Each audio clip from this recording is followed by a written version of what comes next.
Hi everybody, welcome to another 1 hour networking educational blog, Networking Education. We're basically trying to help you get more out of your networking, and today we're going to talk about making the most of a 10-minute speaker slot, or any speaker slot really.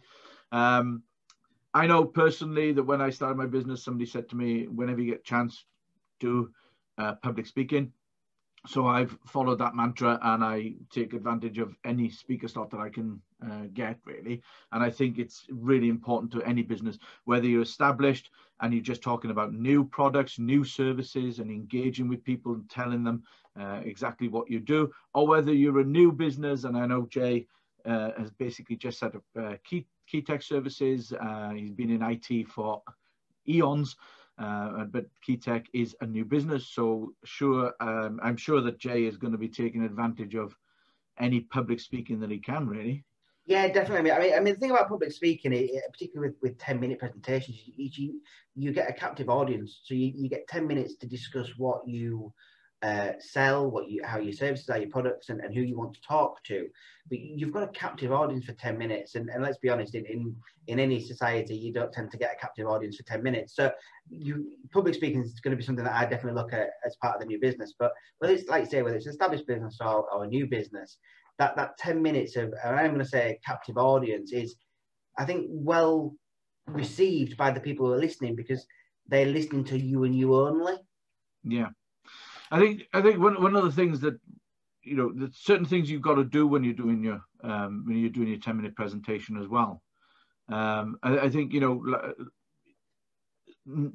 being specific in the referrals you're after, just like you would in your 60 seconds. Absolutely. And the thing about the 10 minutes is that 60 seconds is a minute. You might only get 1 or 2 people in there, but with 10 minutes you could have a list of maybe a dozen people or businesses, types of businesses that you want to talk to. And it gives people more of an understanding about the type of businesses you are looking for.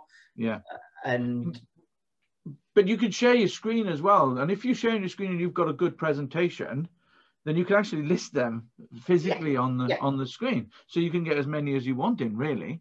And the other thing is, I mean, one of the things, you go to some presentations and you see them and they're really quite dull, and you just want to leave.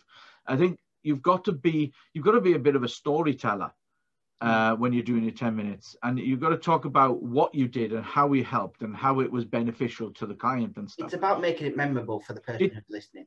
Yes, and also relative, because somebody who's watching may think, oh, actually, I've got that problem. Yeah, and like you say, by telling stories, you're also creating a scenario, or you've had the scenario to create a story. So people will either be able to remember the scenario that led to the result from the service that you helped with, or they'll remember the story by how it made the person feel. Yeah. And the way that most humans remember things is through emotions. Yeah, it's very powerful. So if you have an emotional connection with what somebody's saying, you're more likely to remember it. Yeah. So if you can link not necessarily emotion in terms of feeling sad or anything, but if people go, oh, that's really good, yeah, I can understand how that would have made the.